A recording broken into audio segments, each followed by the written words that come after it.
arkadaşlar merhaba. Bugün Dubai çikolatasını deniyoruz. Ülkerinkine görüyorsunuz. Açıyorum ben. Gözünüzün üstünde açacağım çünkü inanmazsınız. Şöyle.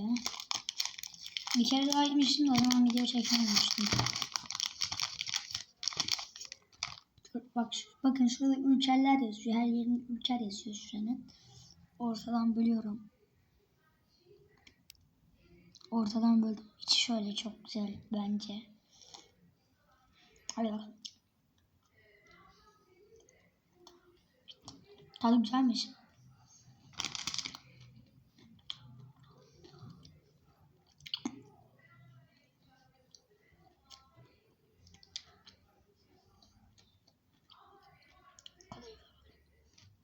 Usta bak.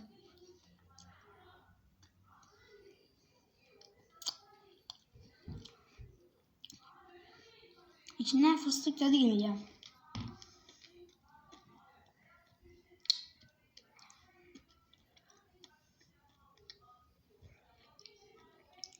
Kadayıfı az bunun. Kadayıfı çok az. Görüşürüz, kapatıyorum. Süre bitiyor yoksa.